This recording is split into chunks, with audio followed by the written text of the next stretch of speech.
Hi, I'm Duncan Moss, and I hope you're all well. I welcome you to my latest video blog over something a little bit off the beaten track today. We've had a lot of publicity about the Beatles. This is not going to be about the Beatles, but another thing that became very, very popular around the time of the Beatles' first really successful year, and that's Doctor Who, which on the 22nd of November will be celebrating its 60th anniversary. And the first Doctor was played superbly by William Hartnell, although I am not old enough to be able to remember him. The Doctor I first remember was the second Doctor, Patrick Troughton. He got the part of the Doctor after being in a fairly successful television series about St. Paul, where he played Paul, and I can imagine him being very good in that. He was my favourite Doctor. He was quite a short gentleman, but he was very, very good at making jokes in the frightening bits of the programme. And this is going to be this blog is basically about the concept of people hiding children, I presume, maybe adults, I don't know, who hid behind the sofa when the television program was on. And there was a DJ, I think it was on Capital Gold, who said, "How could anybody be so stupid as to want to hide behind the sofa when Doctor Who was on?" And well, thousands and thousands of children did hide behind the sofa uh, during Doctor Who. And the reason why this happened was because at the beginning of an episode, Patrick Troughton appeared in character as the Doctor, saying, "This episode is going to be extra scary. So all you children, tell your mummies and daddies that if they're frightened, they can find protection by hiding behind the sofa." And I remember very, very well hiding behind the sofa with my brother and Jimmy and my cousin Rob from Canada. He Auntie Heather was over from Canada, and we were watching Doctor Who, and I can't remember what the story was called, but it had the Yeti in it. There were two adventures. I think one was called The Abominable Snowman, and I think the other one was called Web of Fear, I think. The second one. This must be the second one, because I don't think we were too young to remember. But this little chap here was one of the Yetis, a little model of one of the Yetis, who was on that Doctor Who adventure. Looks rather sweet and cute. He's got, I think his eyes glowed in the programme, and he's got, you can see, he's holding a gun. So he can't be all that friendly, or maybe he's just careful. But this was responsible for my absolute nightmares as a 4-year-old or 4.5-year-old. And my aunt was sitting knitting while the program was on, and when you saw the Yetis walk coming down I think it was Jamie and a member of unit, soldier, firing. The soldier was firing at the Yeti, so I think there was more than one. And the bullets, it was a case of our weapons are useless. The bullets weren't working at all. And they kept having to back down the tunnel. And I thought, at least they've got somewhere to run. As they find and Jamie was played by the wonderful Fraser Hines. And also, I think Zoe was in it as well. They made a wonderful threesome. Anyhow, this creature, he was controlled by another and higher intelligence, I think, and we hid behind the chair. My brother and cousin and myself. I don't think there was room for the dog. Uh, Asta, I think she'd like to have got behind as well because she used to do everything that we did as children.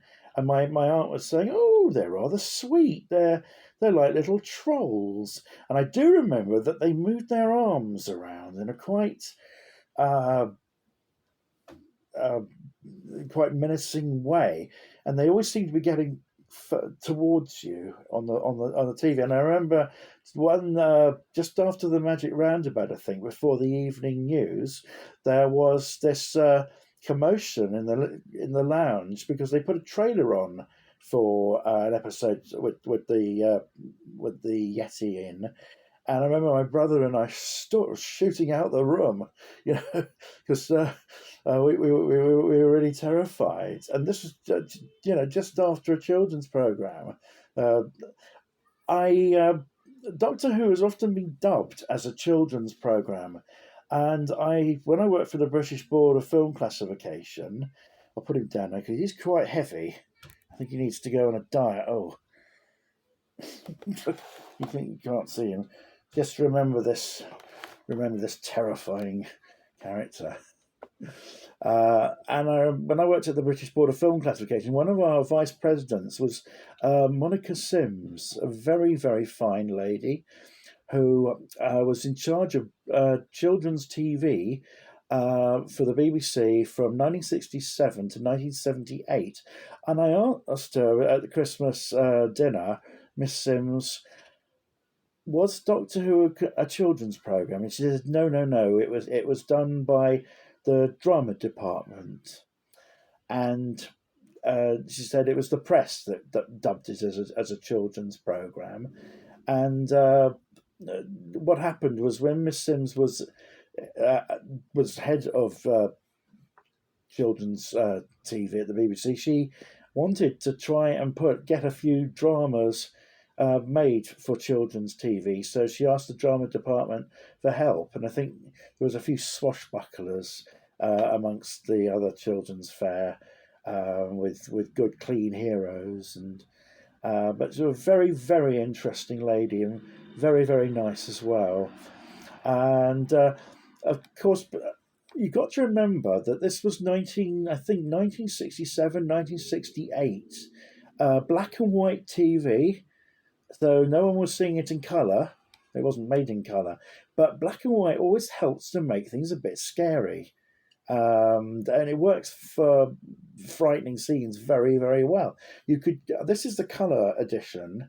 You could also get a black and white edition, and this was only the second and last adventure with the Yeti, but he did make an appearance in the Five Doctors, with Patrick Troughton and the Brigadier coming up against him for a brief time. But also got to remember that science fiction being shown at tea time was still something that a lot of the broadcasting, BBC and other broadcasters, were quite wary of. Land of the Giants, I know, went up against Doctor Who for a while on ITV. That was sci-fi, but that had a few frightening moments. But of course, the idea of actually switching the television off, that wasn't an option. No, you had to. Fortunately, my dad didn't want to watch anything on the other side or whatever, and we seemed to have my brother and I the TV up until about 6 o'clock when we were expecting we could only watch what our parents watched. But I think it's. I mean, Mary Whitehouse, I know, God bless her, was always very, very worried about Doctor Who, and I suppose it's good that parents should know what their children are scared of and monitor what they're watching. And it's amazing what children can be frightened of. But for me, Patrick Troughton was just absolutely fabulous as the Doctor. He always he got quite irritable and panicky, and I used to get panicky when he started panicking. And I remember another very scary um, cliffhanger with Doctor Who was when I think a statue of Medusa was walking towards Zoe and the Doctor, and then it ended on a cliffhanger, and I didn't know what had happened to them until the episode, the adventure was released um, in its entirety. I think a few years ago. But I always have a special affection for Patrick Troughton, who gave up the role in I think spring 1969, but then came bouncing back 3.5 years later in The Three Doctors, where he and John Pertwee worked very, very well together. And William Hartnell did appear in a small, a modest part. He had poor health at the time, but he was still very good in it. And well, I just I just thought a lot of people are going to probably be saying very similar things about Doctor Who as it comes up to its 60th anniversary, and I wanted just to do something a little bit off beat. I'd be interested to hear from any other Doctor Who fans who hid behind the chair when they were very small. I was after only four after all, and uh, I've always liked scary things. Um, I've always been a big fan of the Universal horror, as many of you will know. I'm interested. I can't wait to see what things. I know there are 3 new episodes coming with David Tennant, which should be brilliant. Looking forward to them very much.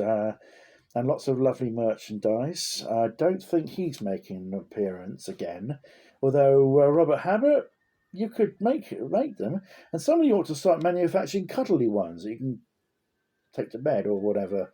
Well, minus the gun, of course. But as I say, I think he's not so frightening after all, and he's got lovely eyes as well. Well, I hope you've enjoyed this rather funny offbeat video blog. As I say, Doctor Who is 60 years old. Long live the Doctor, and keep bringing the lovely merchandise out. And if you enjoyed this, please tick the like button and subscribe or forward this to a friend. Anyhow, I'll leave you now, but I hope you've enjoyed it. God bless.